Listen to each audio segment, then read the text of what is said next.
welcome to the first episode of Catholics at Home in the year 2022. I'm Mag. Happy New Year from the team. Now, I hope it's not too late to wish you a Happy New Year, okay? But this is the first time I'm seeing you this year, so there should be somewhat of an exception, okay? So happy New Year from all of us at Catholics at Home. Now, I hope the year has been good for you thus far.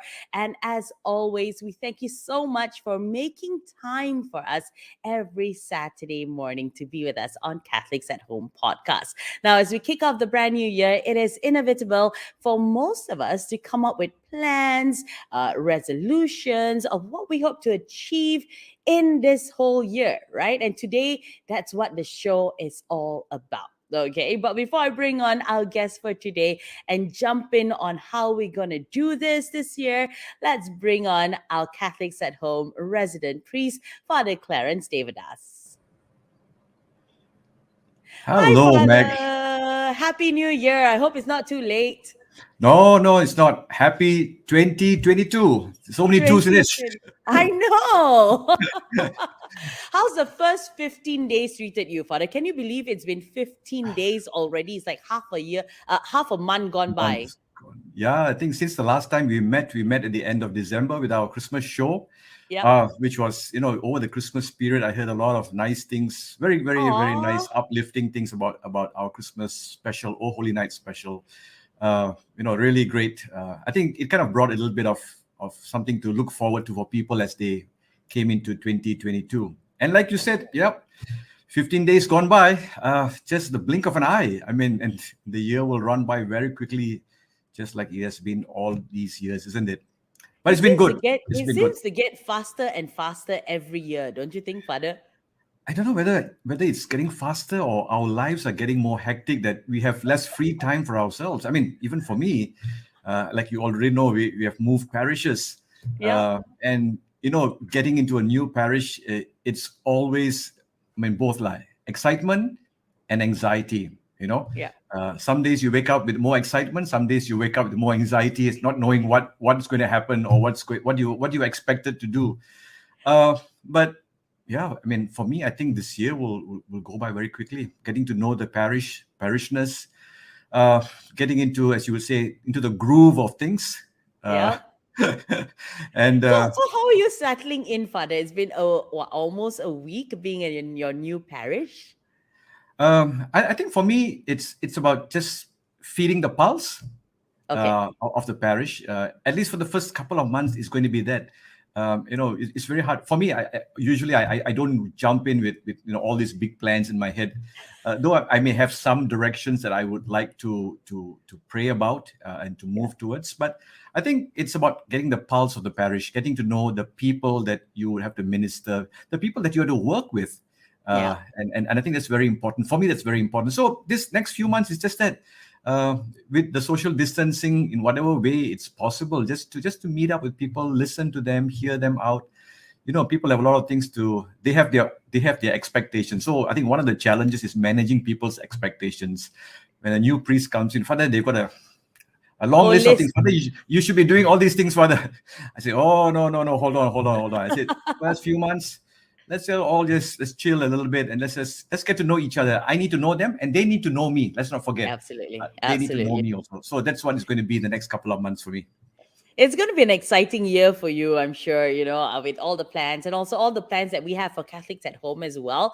So yeah, let's wait and see what the year unfolds. Now, I'd like to welcome you from wherever you may be watching us from, be it from the Archdiocese of KL, the Archdiocese of Malacca, Johor, Singapore, the Archdiocese of Penang, the Archdiocese of Miri, or wherever, okay? Wherever you're watching us, holler at us, let us know, and a special warm welcome if you're watching us for the very first time too. Thank you so much for making this our, putting it aside, especially for us. We really, really are very grateful. So now, earlier I asked, right? Earlier I mentioned we make New Year resolutions. We make New Year plans. Father, do you make resolutions too every year? No, Meg, I've come to a point in my life, no more New Year resolutions, because the resolutions don't last very long. I know, me too. I've given up on resolutions. I think my resolution is not to make a resolution. you know. That sounds like a So plan. yeah. So, So if you've made a resolution, if you made plans for this year, tell us in the comments section below. And while you do that, I think, Father, it's about time we kick off the topic for today. What do you think? yeah. Yes? Yeah. All Yes. right. So, this morning's topic is New Year, New You, planning for the new year. And it brings me great pleasure to bring on our guest for today. He's been a corporate trainer for more than 20 years. He has a heart of gold and is always looking out to help those around him. He's pleasant, he's influential, and he truly does speak from his heart. I'm honored to call him my friend, and he truly does inspire me. Let's welcome the CEO of the Jungle People, John Kum. Hello, John. How are you? I'm good. Good to see you again, Meg. Good morning. Happy New Year, everybody. Happy Hi, New John. Year. Welcome to Catholics at Home. Thank you so much for putting aside some time for us this morning. Thank you for the invitation. So, John, I asked Father if he's made resolutions. Well, both of us have given up on resolutions. What about you? Do you make resolutions, John Kum? Okay, so here's the first tip. Never ask a trainer whether he has resolutions or not. Okay, that's trade secrets. Trade secrets. His But do I resolution have was New made Year 3 months resolution? ago. I tend to go with well, I heard Father Clarence just now say, New Year resolutions don't stay very long. So from a personal perspective, I actually don't have that many New Year resolutions. Okay. From a business perspective, however, it's done every year. It's done every year. Yeah. Okay. All right. So, So as it a really depends on businessman, you're asking me as what? okay, so now I'm going to ask you as a corporate trainer and as a businessman, what is your usual to-do list when you kick off the new year? I mean, clearly you said, as personally, you don't have a New Year's resolution, but how do you plan out for the year? What's your customary practice like? Okay, so I'm gonna take some of my words back and say, now on hindsight, now that I think of it, I probably do have some resolutions. I don't have a lot of plans, but I probably do have some resolutions as an individual. And maybe later on we can drill into the difference between a resolution and a plan, right? Yeah. But typically from a business perspective, for myself as well as for, I would probably say for 100% of my clients, the year end and the beginning of the year is a special time of the year where, there's a lot of reflection going on. There's a lot of analysis of past year's achievements, what we've done, what we've not done, what we've managed to get, what we've not managed to get, and so on and so forth. So there's the whole element of looking at the past 12 months, in this case, 2021, which I still can't believe that we are already in 2022. I'm still grappling with the fact that, what? MCO? You're getting older. What happened? And yes, thank you very much, Meg. Every time I meet Meg once a year, she reminds me that I'm getting older. What's We this all lah? are, John. Don't worry. We all are. I know. Not a bad thing, I suppose. From the day you are born, you're getting older every day. Yeah. I know, right? I think the more important question is, are we getting wiser as we're getting older? I think that's the more important question. Absolutely. Because one is not something that you can avoid, but the other one is not something guaranteed either, isn't it? Yep. So That's yeah, true. from I mean, there's a lot of reflection going on, and especially this year and last year. So this year was a very unique time, obviously, for most businesses because things have not been going according to plan. Things have changed, the landscape has changed, and therefore the planning phase is now more critical than ever. So short answer to your question would be there is a whole lot of planning. And in fact, in the beginning of the year, there's probably that whole emphasis on, for some organizations, execution already. Ideally, you should have your plans largely in place. And now is the time when you get into gear and you start to execute some of those plans as a business. But realistically, for most businesses now, it's still part of the planning phase. Okay. All right. So now that you've told us that and you've gotten us slowly into it, is there, is there a right and wrong way to plan for the new year? Okay, so and this is all just based on personal perspectives and personal learnings over the years that I've been doing training and that I've been working with corporate leaders and people that are deemed successful, I suppose, fairly senior people in the market, right? And generally, I feel that there are two kinds of mentality that people go into when we talk about planning for the new year. And New Year resolutions being the most common thing that people always talk about at the end of the year. What's the New Year resolution? Issue with the New Year resolution is it seldom goes beyond 3 months. the first month. Well, like 3 months if you're pretty. 3 months, very good already. 3 months is pretty good. Yeah. 3 months is pretty good. And typically every year, the number one New Year resolution globally Lose weight. Yeah, there you go. or resolusi yang sewaktu dengannya, right? Where lose weight, be more healthy, go to the gym more, get fitter. Those kind of resolutions, they tend to be number one pretty much every year. And for Malaysia, I think it lasts from until Chinese New Year because that's where the food and the cookies and everything comes into place. So it doesn't really last. So a New Year resolution it's not a bad thing. It's not a bad thing. The issue is it's a general, I call it a general intention. Okay. So a New Year resolution versus a plan, a resolution is a general intention. Again, not necessarily a bad thing. It sort of tells us that we want to change the way we live our lives in almost every factor. I want to become fitter. I want to become healthier. And that's a resolution. Not a bad thing. However, why is it that most of us don't have those resolutions last beyond the month? Now, in order to answer that question, we've got to look at the concept of success or the concept of results. How do we get results? And results are a combination of factors from the mind, a combination of factors from your behavior, and a combination of your habits. And they're all interlinked because the way your mind thinks impacts the behaviors that you demonstrate, and the behaviors that you repeat on a regular basis becomes habits. Habits are the ones that gets results. Behaviors don't really get much results. Behaviors, if you're lucky, to get you low-hanging fruits, quick, simple results that are easily sowed, easily reaped, and then you don't get to reap them over again. That's why they call low-hanging fruits. So the idea of results comes when there are habits established. And guess how long it takes to establish new habits? 21 days. Wild guess, man. Come on. 21 days. You're very optimistic. So probably. most a year. What is this? A year? Wow. Father very pessimistic. Meg very optimistic. So now we need to hear from you the middle ground, John. So we need the middle and middle ground is exactly what it needs to be, right? It's apparently for some people it's between 60 to 100 days. For some people it could be a little bit longer.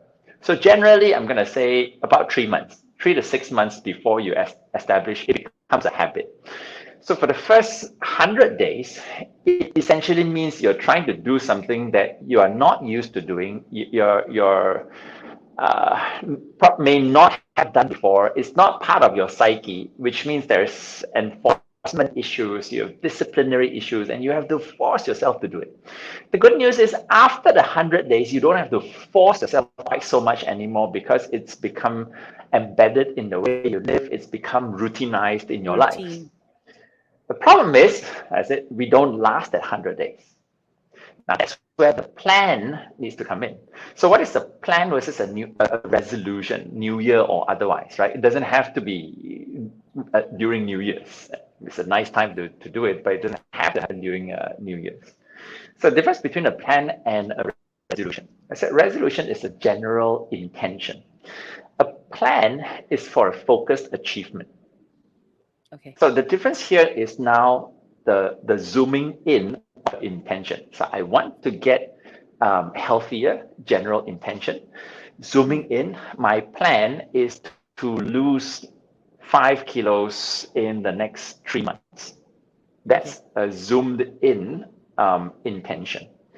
Is it a plan yet? Not yet. You've got some of it, but you need to have the elements. So one tried and tested methodology that has stood the test of time is the SMART, the SMART goals. I'm sure some of you who are listening in are probably familiar with that, right? So goals have got to be specific, measurable, attainable, relevant, and time bound. So are your goals specific? Get healthier, not very specific. Are they measurable? Get healthier, not measurable. Lose 5 kilos, measurable. You got me? So specific, measurable. Are they attainable, realistic? Are you building castles in the air, or is it something that is actually doable? So is it attainable? Is it relevant? Is it relevant to you as a person? Is it relevant to your lifestyle? Is it relevant to your career, to what you want to achieve now? And is it time bound? How long a time are you going to take to reach some of these goals that you've set? So if you have all of this into place, then it's starting to become a plan. So the difference between a resolution and a plan, for me, is just the amount of detail that you put into the actions that you intend to take.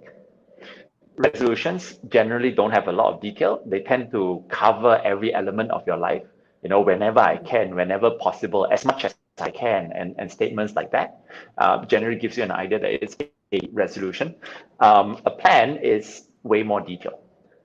Okay, so for success, can you have a resolution and have a decent amount of success? Yeah, depends on what your definition of success is. But yes, you can. Some people are naturally more disciplined, and they say, you know what, I'm gonna become fitter. I'm gonna spend more time with my kids. You know, build better relationships, and they actually do it. They do it whenever they can and wherever they can. Some people actually do that. But for most of us, zooming in and actually building a more detailed and a more focused plan generally brings in better results. Wow. That's But very just detailed. listening, just hearing you, John. I mean, one of the things you talk about the SMART, and and when you say 100 days to form habits, you know, I'm just reminded that, you know, like the new government comes with the first 100 days. Is that where they get the 100-day figure from? To forming habits. Anyway, I mean, this one, we don't want to talk about politics. We're never going to finish it in the next 2 hours. talk about 100 days.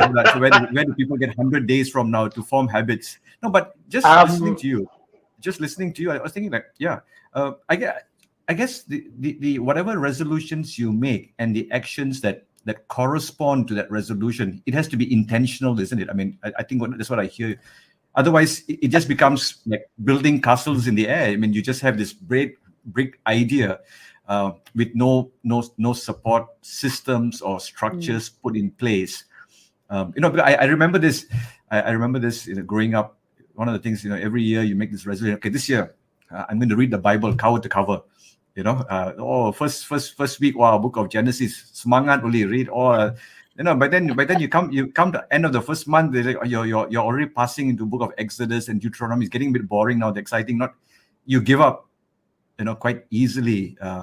Also because, you know, the circumstances or the environment that one finds oneself in doesn't change. Yeah. So you fall back to your bad habits, like you say. I mean, okay, diet. I'm going to lose weight. Hey, within a month, just Christmas. Fruitcake may not have finished also. You're just finishing it. And the tarts. And New Year and Chinese New Year is coming. And then, okay, love letters. Time for love letters now. Okay, never mind. Just you know, just another couple of days. Just one. Just one. So it has to be very intentional, very disciplined to form habits. Absolutely. And it's interesting because listening to Father Clarence, right? I am triggered to share that when most of us share our plans, or when most of us build our plans, we usually build it at the moment of strong motivation. right? Year in, the holidays, there's whole psychological feel about Christmas coming and a new beginning. Yeah, they tend to be very motivated, and they build plans when they are feeling motivated, and therefore the plans are quite high flying, strong intentions. One mistake that I feel that a lot of people make is that they don't plan for the bad times. They fail to plan for the times when they know I'm going to be demotivated. They know I'm going to be tested. They know I'm going to be tempted. They know I'm going to be lazy. I'm going to be tired. And these things are going to come. So if I'm planning for weight loss in the beginning of the year, and I know Chinese New Year is going to come at the end of the month, I better have a plan for that and how I'm going to respond to the environment around me in that particular situation. I get to ease it off and be okay with easing it off, because after that I'm going to zoom right back in, or I'm going to have system and structures in place so that I can intentionally be able to say, no, I'm not going to do this, but I will be able to do this. But my point is, you got to have a plan for those times. So reading the Bible cover to cover, the plan for me has got to cover. What do you do when you know I'm going to get bored? I'm really going to get bored in a couple of weeks. Do you have a plan of what you're going to do during those times? That part of the plan for most people in most things, I think, is missing. And it's very optimistic to think that we're not going to be tested in that manner. And I can tell you now, you probably are in whatever plans that you've got. No, I was just listening to you. I was just wondering, and you say these things. Probably in pre-pandemic days, you always see gyms and weight loss programs having great promos towards the end of the year. Because people are most vulnerable at that time, I guess, from listening just what you were saying.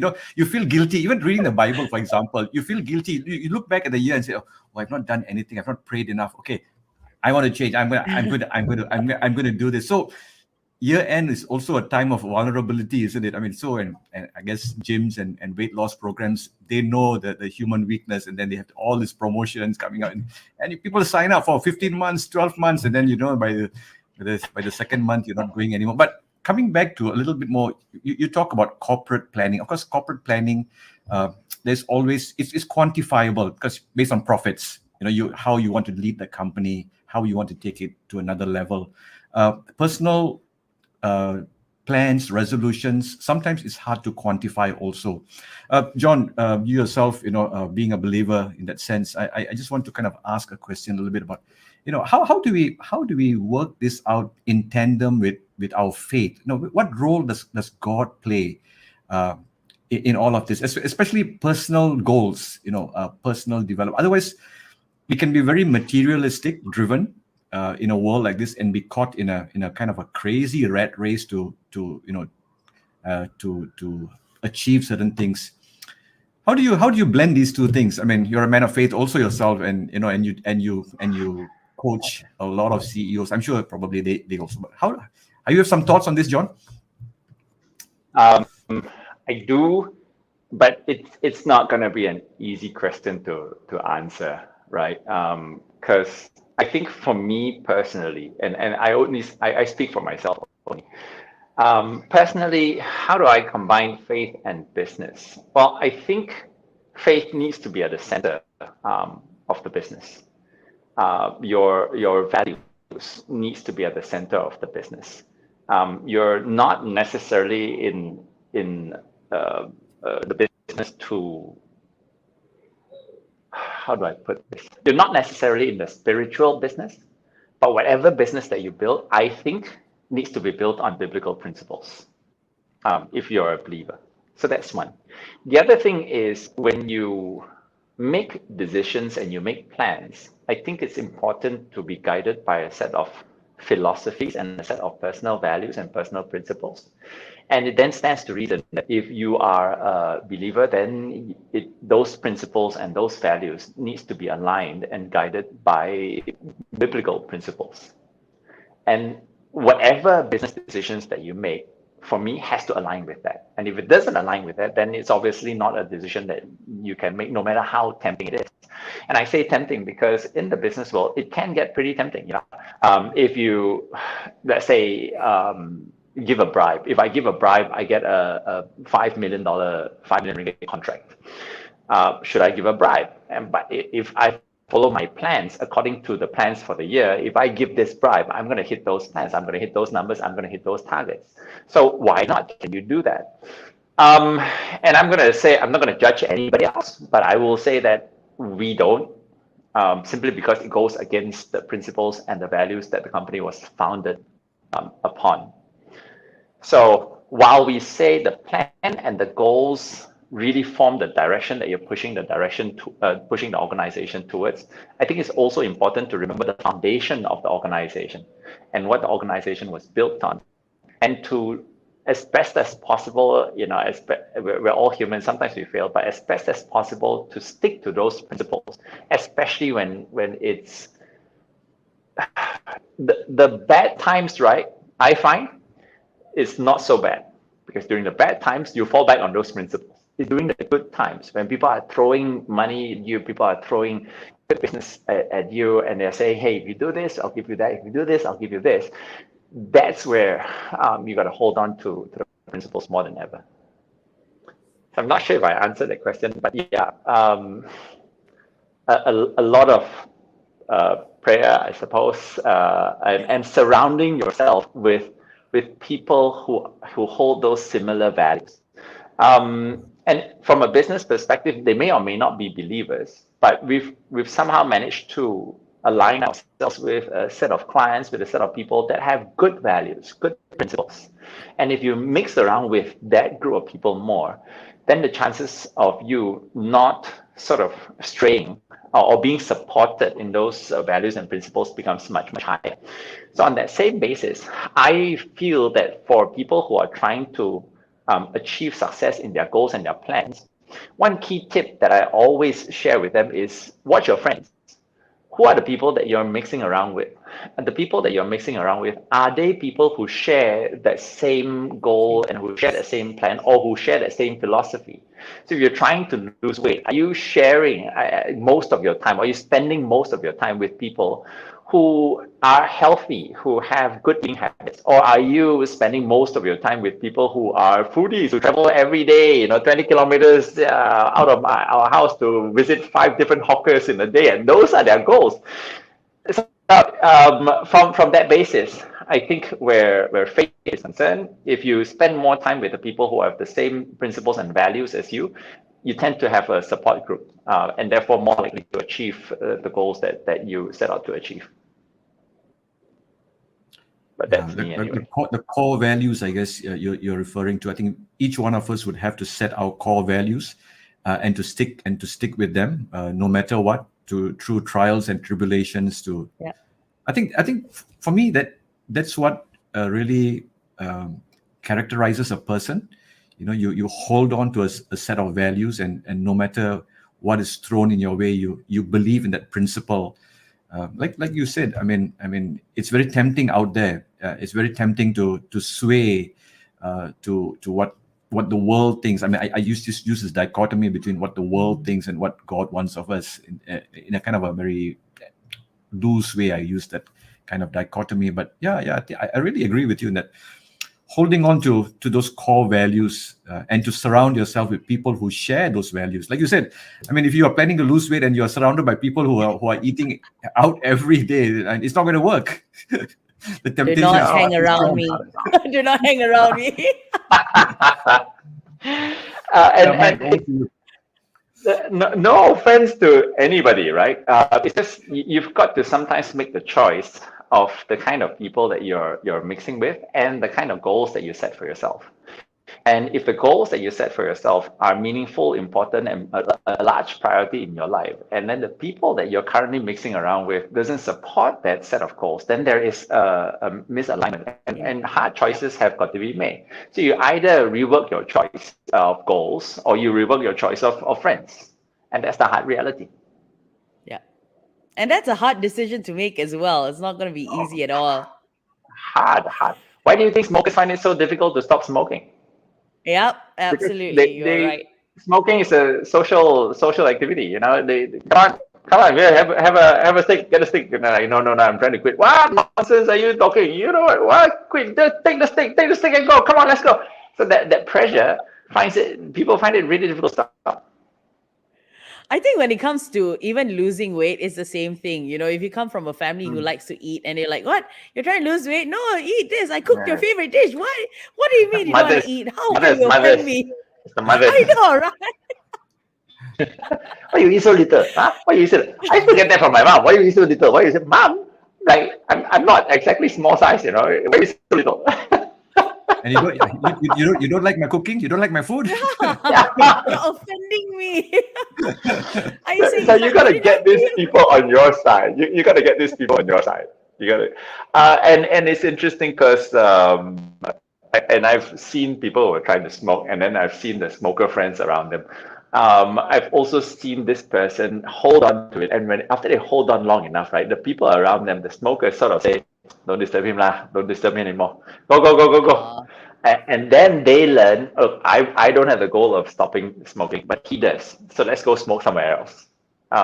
So if you hold on long enough, people see that you're actually serious in it. The good news is they after a while come around and they either don't mix around with you anymore or they support you in those goals. Either way, not a bad thing. Yeah. So that is the goal. That's the resolution, to change the people around you so that they support you. Yeah, well, I'm listening to Father Clarence, right? And I really like, in terms of principles and values, I sometimes think that maybe your year-end resolution for all of you who are listening, and maybe not so much materialistic, but maybe it's time to take stock of what are your personal principles and personal values in life. Can you write them down? Because those become your line in the sand, right? That's your line that you draw that you will not cross. And if you're not reflecting and not thinking enough of these values and of these principles, then the chances are very likely that you're going to cross them. Even though you deep down didn't intend to, or parents never taught you that way, and so on and so forth. So if you don't write them down, chances are that you may, overstep the boundaries. So instead of New Year resolutions in terms of achievements, how much I want to get this year, the promotions that I'm trying to get, where do I want to go for my holidays, maybe it's time to reflect on, say, what are my values, what are my principles, 2022, what kind of principles do I want to display more of? I think everybody, myself included, need to do a bit more of that. A stock take, so to say. Of the principles in your life. John, so right, looking back at everything you've said and what Father said as well, is there even a point to make a resolution at the beginning of the year, or it could be made at any time of the year? Because there's a group of people who say you don't need resolutions at the beginning of the year. If you feel like you want to do something, you can do it whenever you want. It could be tomorrow. It could be at this moment, the spur of the moment itself. You can make that change. Yeah. What are your thoughts? So I think any time is better than no time. So starting today, if it's the new year and you're moved to start a resolution because it's the new year, go for it. It's the middle of the year and you're moved to it, go for it. And for people who say no point doing a new year resolution, why do you want to do that? You can do it anytime. Hey, if the person wants to start it during the new year, let him start lah. What's your problem?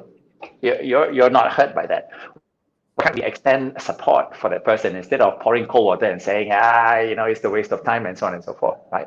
There's really no point to it. If the person intends to start, and if in my view, any time is a good time to start, then I'm going to also say that any time is a good time to extend support for anybody who wants to start anything at any point in time.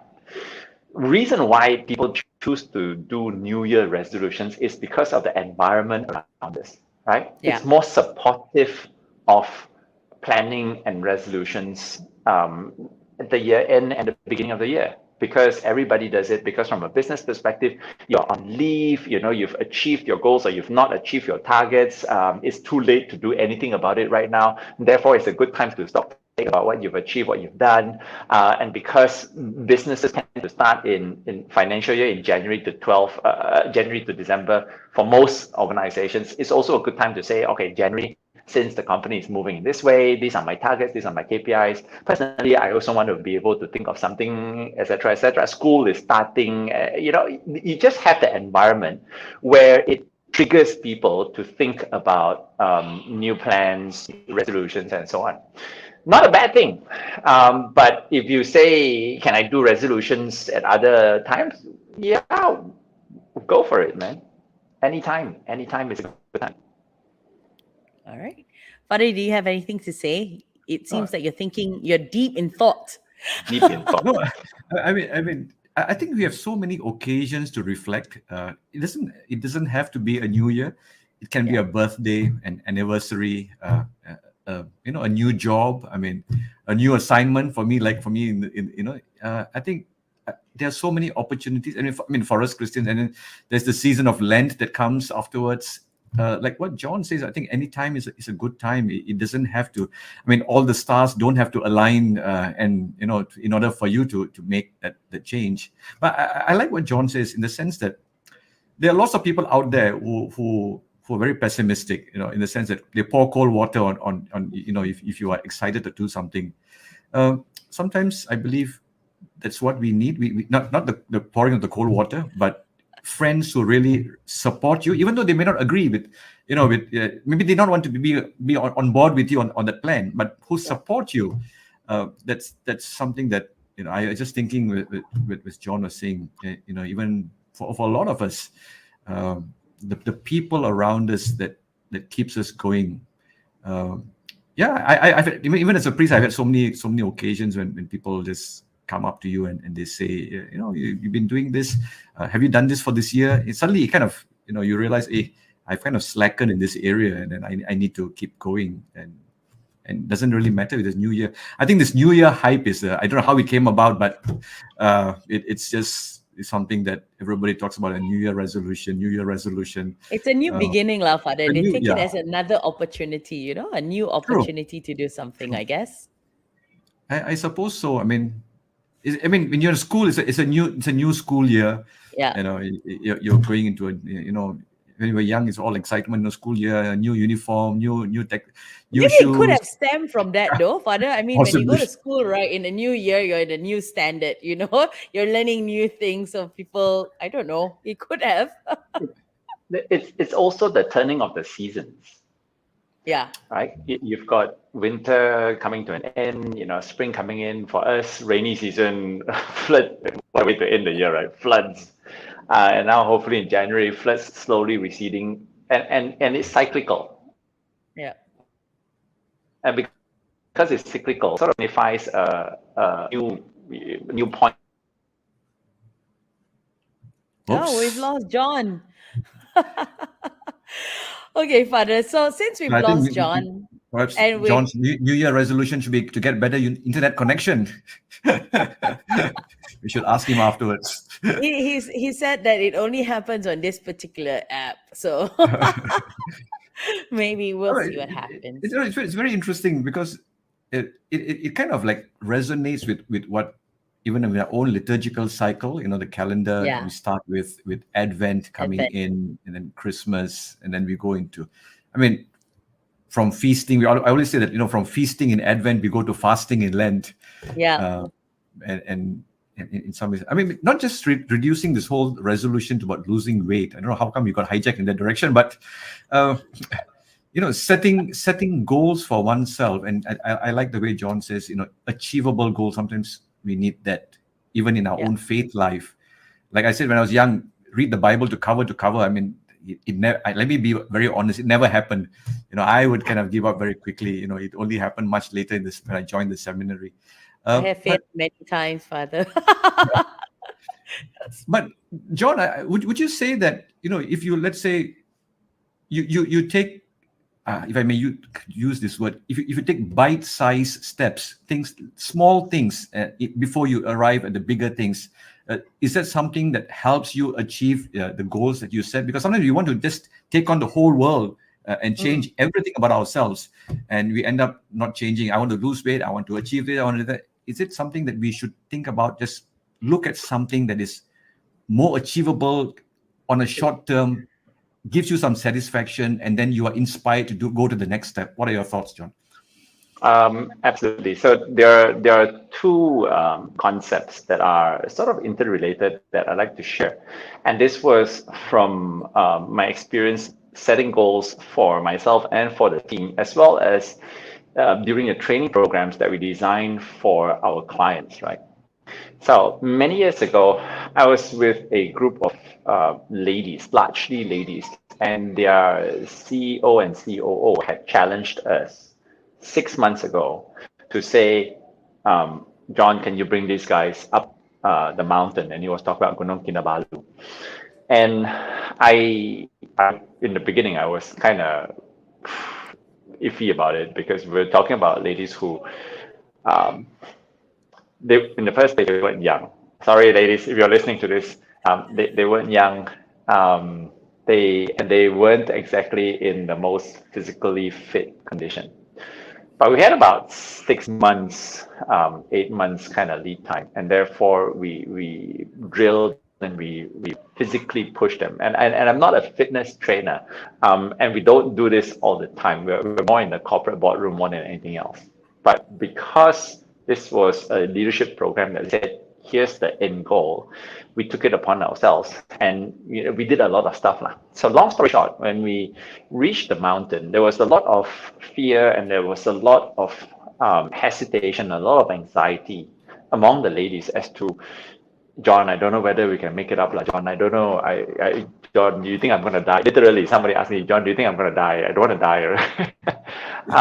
And there was a lot of fear, there's a lot of anxiety because the mountain was a big mountain. If you've never been there, let me tell you, your first view of this giant rock that's covering your whole horizon is a pretty intimidating view. A lot of fear, a lot of anxiety. And they were very focused then on, I don't know if I can get to the top. I don't know if I can get to the top. I don't know if I can get to the top. And at that point in time, what just struck me was, okay, you don't know if you can get to the top. Do you know if you can take one step? And they said, yeah, of course I can take one step. I can take more than one step. And that became a mantra for us throughout the whole journey. Take a step. So how do you climb a mountain? One step at a time. How do you climb a mountain? One step at a time. You can't climb the whole mountain? Never mind. Can you take one step? Okay, can. Take a step. Take a step. Take a step, take a step, take a step. So breaking down big goals into smaller goals is probably a much wiser thing to do for your own psyche, your own mentality, as well as for the practical implementation of your plans. And when the mind sees that I can take a step, the mind tells the body, I will take a step. Remember, it's mindset, behaviors, habits, goals. So when the mind says, you know what, I can do a step, I can do a couple of steps, and the mind keeps thinking I can do a couple of steps, and then the behavior takes a couple of steps, and this becomes a habit, and that couple of steps continues for a couple of hours. Guess what? At the end of 5, 6, 7 hours, you're at the top of the mountain. So in the corporate world, there are two types of goals, or two types of indicators that we talk about when people start to plan. And I don't want to get technical, but just really quickly, they're called leading indicators and lagging indicators, right? Now, lagging indicators are things like, I want to get fitter and I want to lose 10 kilos. Why are they called lagging? It's called a lagging indicator because this indicator comes, whether you're successful or not, it comes after the plan has been executed, or it comes after the timeline in which the plan was supposed to be executed. So I want to lose 10 kilos in 10 months. In 10 months time, I put myself on the weighing machine and I weigh myself and I say, yes, no, fail, succeed. Did I hit 10 kilos? Did I not hit 10 kilos? And if you hit it, good for you. If you didn't, 10 months already passed, nothing you can do about it. The only thing you can do is to focus in the next couple of months, for example. So they're called lagging indicators. And read the Bible end to end is a lagging indicator. Okay, it's a lagging indicator. This year I want to read the Bible end to end. End of the year I look back and say, didn't do it.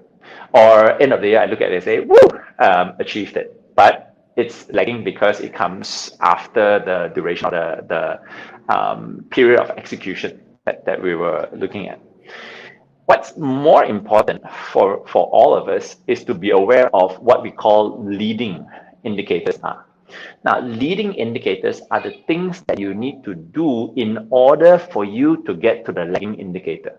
So, and this is in line with what Father Clarence pointed out. Can we break the larger goals into the small goals?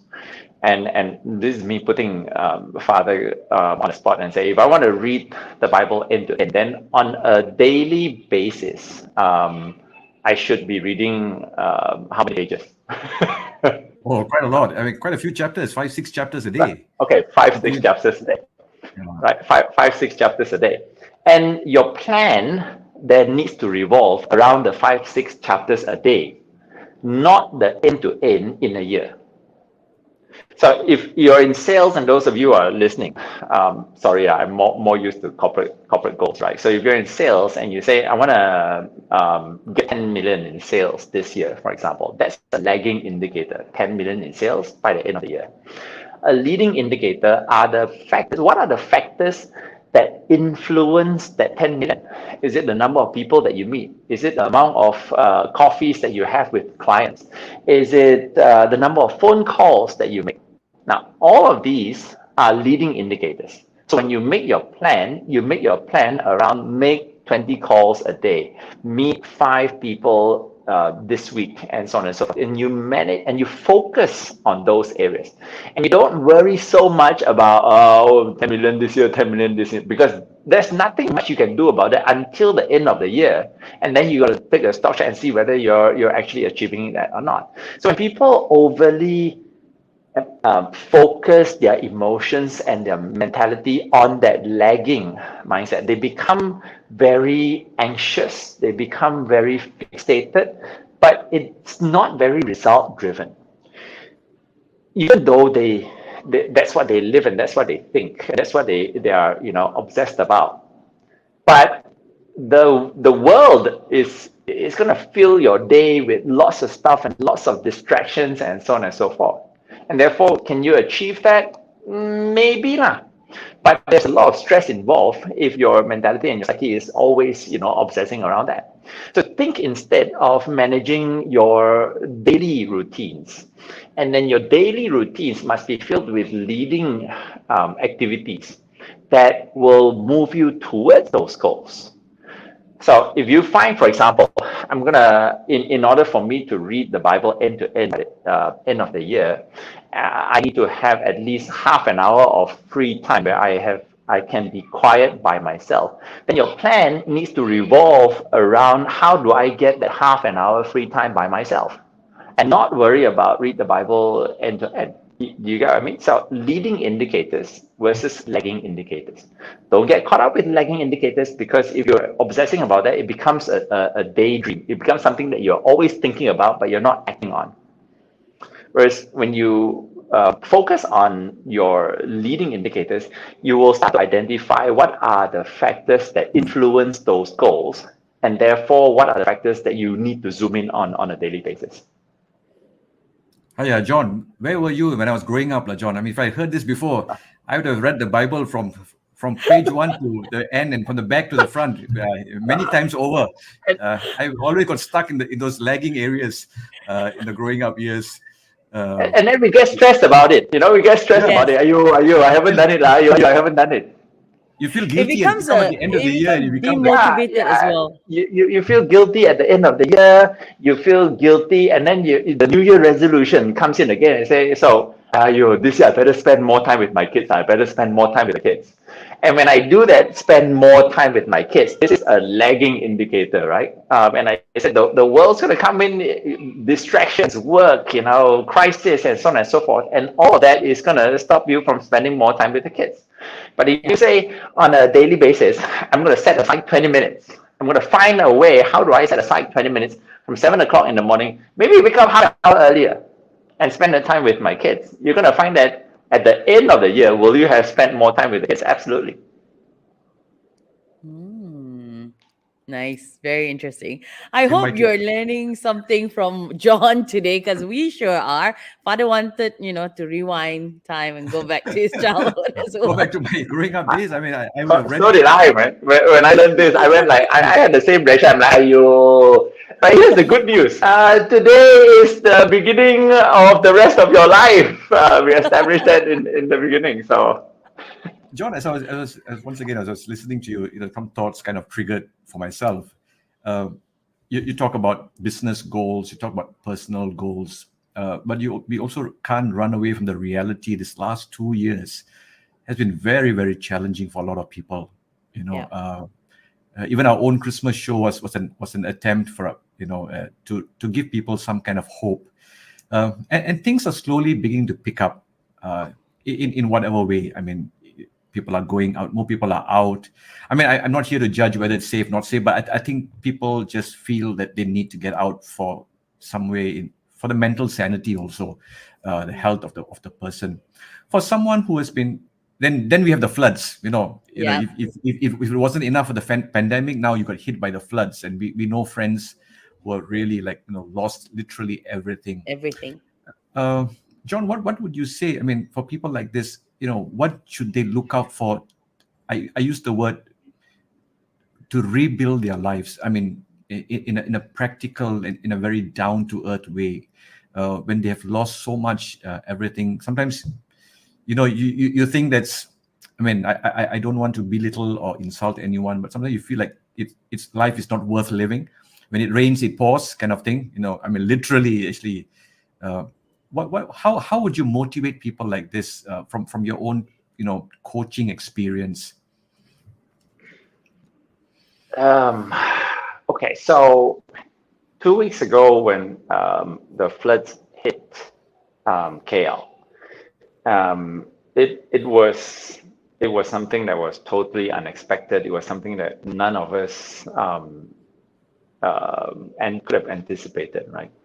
And I sort of knew that there was going to be floods because you look at the sky and it didn't stop raining. And I spoke to my wife and my kids and I said, KL's going to be bad. KL's going to be bad. And I thought KL is going to be bad means Dataran Merdeka flood, which is Dataran Merdeka every year, they get pretty bad floods. I didn't expect it to get that bad. And on the second night when things started getting really, really nasty, we actually, went out to see what we could do. And it was a pretty helpless feeling because everything was so disorganized. There really wasn't much that we could do other than buying food and supplies and then, giving it to whoever that we could give it to during that night.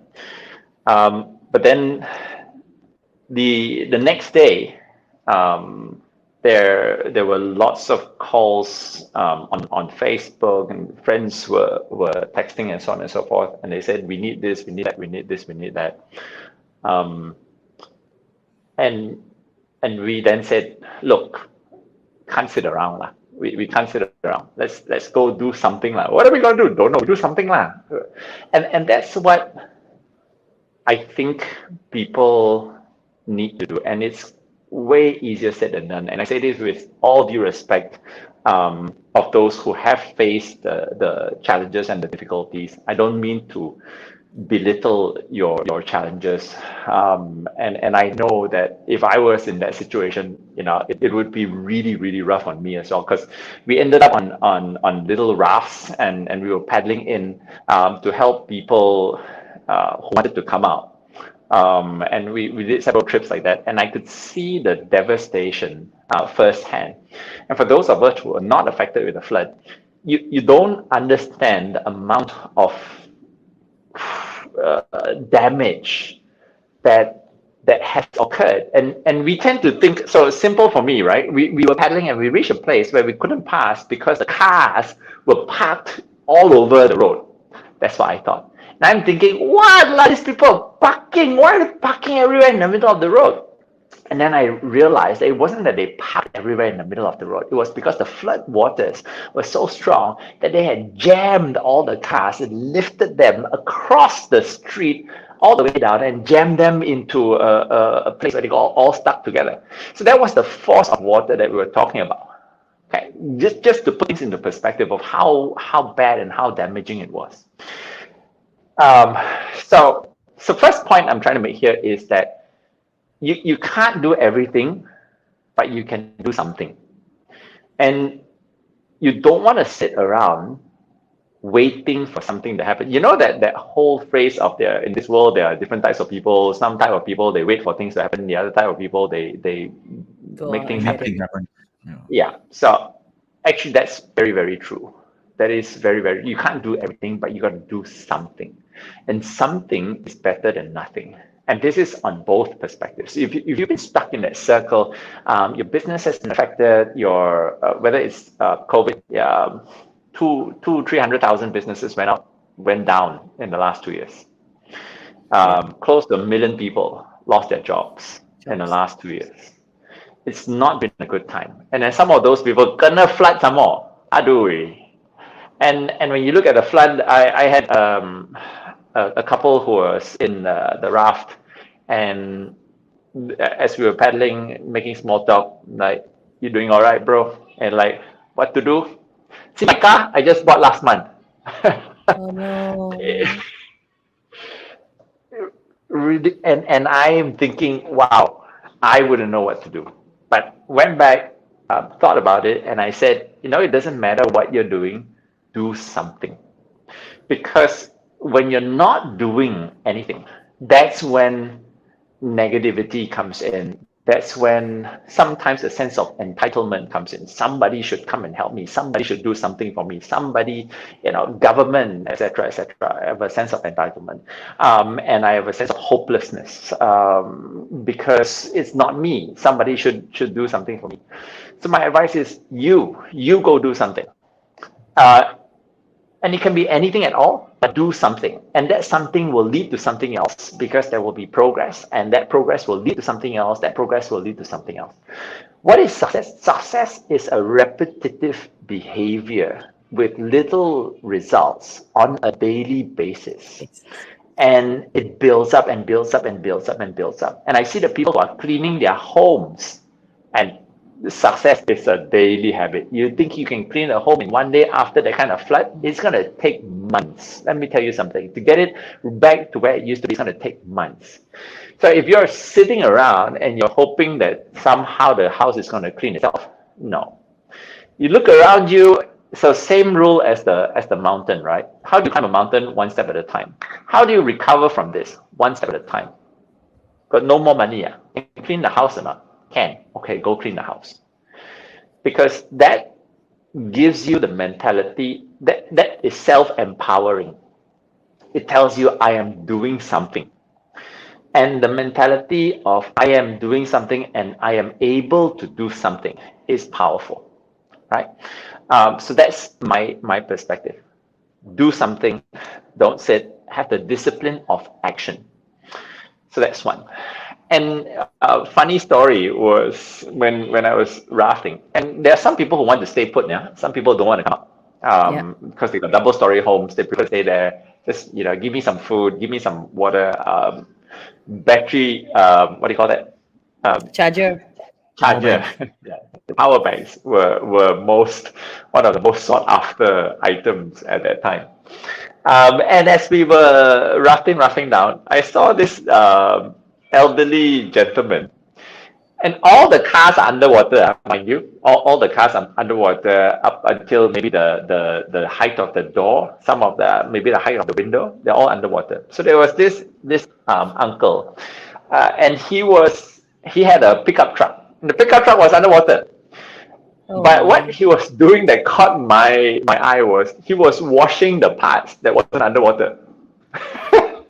So the trunk is underwater, the cabinet and the bonnet parts of it is not, and he's got a bucket of clean water and he's cleaning. He's wiping, he's cleaning the windows, the top. And I'm like, Pakcik, sekarang apa nak cuci kereta? He said, nak buat macam mana, kita buat mana yang boleh lah. That discipline of action, that mentality of cannot do everything. Okay, what can I do? Can do that, go and do.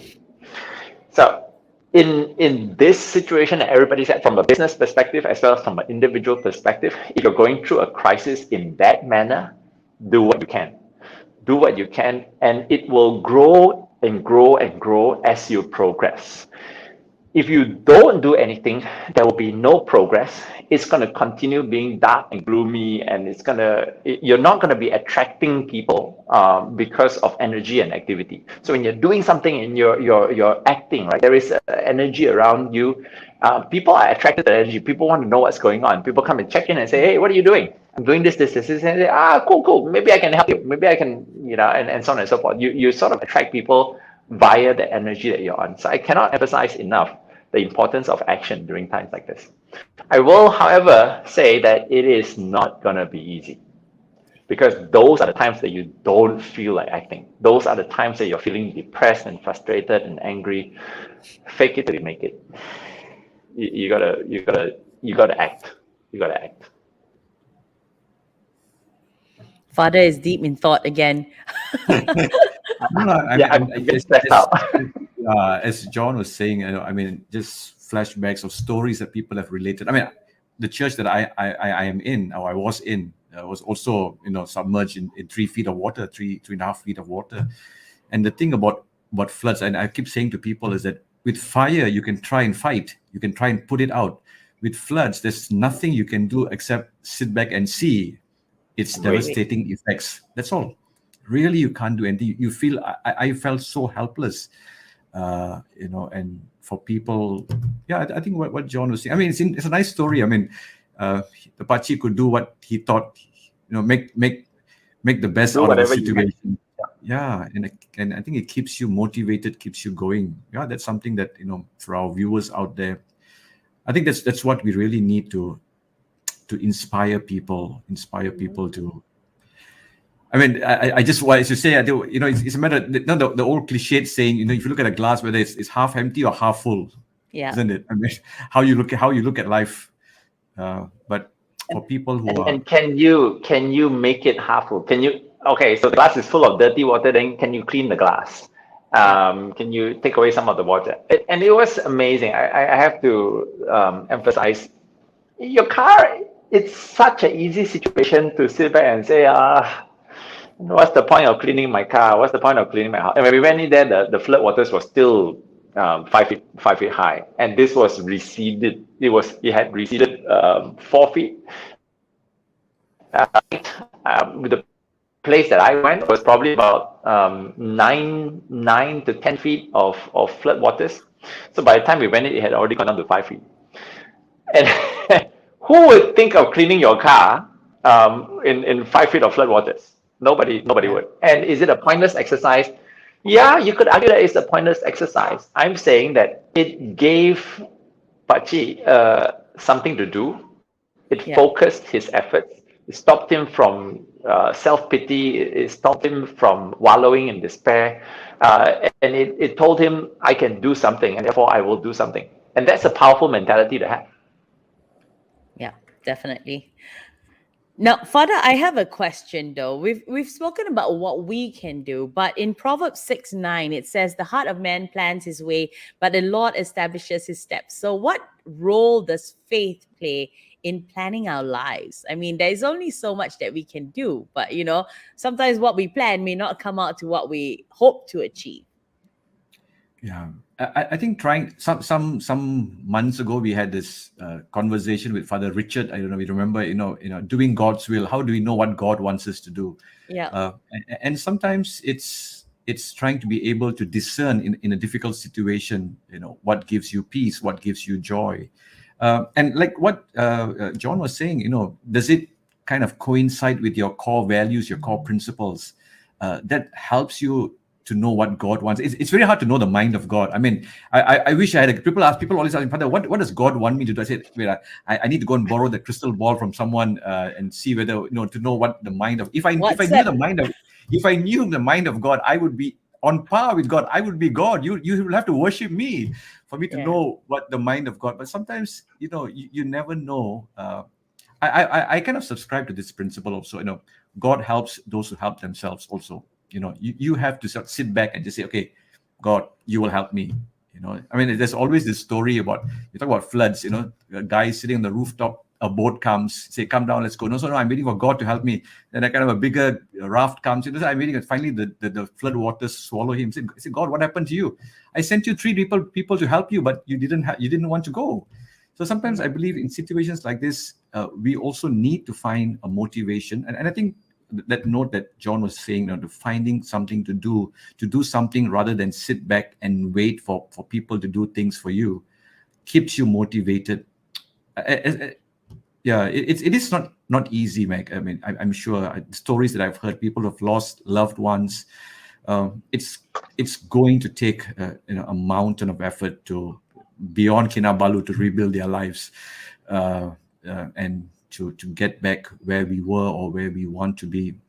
But yeah, that is challenging. But I just want to be quite a bit more optimistic in the sense that we really, if we set our minds, set our hearts, like what John was saying, to a particular direction and say that I want to do this, even if it's not for my sake, for the sake of my family or my children, you need a reason to say that I'm going to do this, and to find that reason, and not give up on humanity, not give up on yourself. In situations like this, however bad it may be. Talking about, I was very curious to find out, John was saying that he took people up Mount Kinabalu. Is that where your company's name come from, the jungle? You take people into the jungle and leave them there or stick them up? No. Yeah, corporate jungle Father Clarence. Corporate jungle. No, but I during the holidays, I'm not promoting any movie here. I watched this. Father Clarence, you want to climb the mountain? No, I watched this documentary Netflix. called 14 Peaks. Did you watch it? 14 Peaks. It's I'm going to. Everybody's talking about it, so I'm going to. It's about the guy who climbed the 14 highest peaks in 6 months. 7 months. Like 7 months, yeah. But the determination that he can do it, and I think that's the kind of a moral of the story that I took back, is that when you set your mind to it and you set yourself around people who share the same goals, it is achievable. And that's what he had, a group of people who subscribe to his vision, where all people say, oh, not possible, you can't do it. But the friends around, and that's something that I learned. I mean, I'm not promoting Netflix in any way, but it was a nice kind of a documentary seeing, during the holiday period. I took a few days off just to be motivated by this person's determination. I think that's what we all need for the new year. Yeah, a little hope and determination. And, all right. And okay. As you act, I think the more you act, the more people have opportunities to contribute. And if you're not acting, people don't know what to do. So how did we end up on a raft? Because we went there and we made calls and said, what do you need? Do you need help? Do you need help? And this person says, we need people who know how to paddle. And say, you know what? We can paddle. But we could contribute because he brought a raft there. He went to buy a raft and he did something and he got it there, and he became the catalyst for other people to be able to contribute. Mm-hmm. So in our lives and in our businesses, I think it's the same way. If you're acting, then it allows people to come in and say, hey, when you're doing this, it doesn't give you the kind of results that you want. Why didn't you try this instead? Or it allows somebody to say, if you're doing this, you know what, I've got a friend who knows how to do it this way. Why don't I connect you, and so on and so forth. So people are given opportunities to contribute because you started acting. So whether it's for yourself or whether it's somebody else, the actions that you take, if you take it enough, will have multipliers far beyond what you can do yourself. And I think people don't realize that. Nice. All right. So with that, I think we have come to the end of the show already. But before we let John go, John, what is the most important piece of advice you'd give all our viewers this morning, in terms of getting yourself started on a resolution or a plan, or, to prepare yourself for the year ahead? Most important piece of advice. Wow. There's so many. How do I choose which one is more important? I'm gonna take a step back and go against the tide of everything that we've said, and remind for many of us, New Year resolutions and stock taking is not just, so I spoke about action, right? I also want to talk about reflection and not just action. So when we look at, I'm in the learning industry, and when we talk about learning, a lot of us think about learning as acquisition of knowledge. I go to school, I memorize the whatever I'm supposed to memorize. I answer exam questions. I've retained that knowledge, and therefore I've learned. I've discovered that learning isn't quite knowledge. Knowledge is one element of learning. Acquiring knowledge is the first step towards learning, but the other two steps are the ones that make it truly learning versus just knowledgeable. And the two elements are action and reflection. So we've said, go and act, go and act, go and act, go and act. Now I'm going to say, take time out, be quiet, go reflect. And you can think of this as your quiet time. You can think of this as your conversation with God. You can also think of it as quiet time reflecting on the knowledge and the experiences that you've gained in the last 1 year. But regardless, reflection is a critical element that a lot of us miss out. So especially those of you who are like me, we're busy, we're in a corporate world, we have goals, we have sales targets, whatever it is. It's so easy to be action oriented, act. But I think it is also very important that I remind everybody, take some time off for thinking, take some time off for reflecting, because reflection helps you think of new ways, better ways. It may even help you question your goals, whether your goals are what you really want them to be, your priorities, and so on and so forth. So as the last 1 hour, we've been pushing action. I just want to close off and say, also do reflection. Also an extremely critical element in this whole learning process that we've been on, that is called life. Brilliant. Okay. Father Clarence, what about you? What's the most important piece of advice you'd give all of us, as we plan for the year? I am just going to add on to what John has said. I agree with what John says, and the great saints, all these things about at the end of every night, you spend some time on reflection, at the end of every day. And a lot of the saints speak about that. I just want to add to what John has said, in the sense, for me, I think also don't forget to surround yourself or be surrounded by people who love you, and I think a lot of times we forget that, and the people that we live under the same roof with, the people that we see every day, when we get back into corporate life, or we get back into the busyness of our lives, these are the people that we take for granted so easily. And in the last 2 years, we have been in it, through it, with the people that we share the same house with, and they are our best supporters. They are our best, people that, and I think, I say, I mean, a lot of people are getting back to work, but we need to rebuild our lives. Don't forget to rebuild the relationships that we may have taken for granted, and to appreciate them. Even if your wife is just cooking, very simple, basic meals, don't forget to say, hey, the fried rice is quite nice. I mean, I think the little appreciations is something that we often forget. And I often tell people, and I try to remind myself, however small it may be, I think a word of appreciation really makes a difference for people and for ourselves. Just to add to what John has said. Brilliant. Okay, so with that, we've come to the end of the show today. We hope that you've gained something from today's episode, and don't forget to like, share, and spread the word, especially if you know of someone who could benefit from the wise advice that has been shared on the show today. With that, Father, shall we end with a prayer? Yes. Let's, in the name of the Father, Son, and the Holy Spirit. Amen.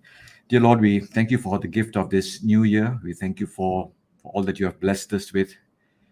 We thank you for leading us to this point. We pray that this year may truly be a year of recovery for ourselves, for our families, for our loved ones, to help us find meaning and direction that is grounded in you, in our faith. Bless John and the work that he does Bless each one of us for what we do in this little way in this podcast. May it inspire others also to find meaning and to find God. We pray all this in Jesus' name. Amen. Amen. Amen. Father, Son, and Spirit. All right. So with that, we have come to the end of the show, and that concludes Catholics at Home podcast for today. Thank you, John, for spending your hour with us. You've actually shared a lot of good advice, and hopefully we'll put it in practice and change our habits. It takes about 60 to 100 days. So if you're on your path to achieving that resolution of yours, whatever it may be, we wish you all the best. Father Clarence, we will see you on another episode next week. And to all our viewers, once again, thank you from the bottom of our hearts for joining us. You have a great weekend, and God bless. Bye-bye for now.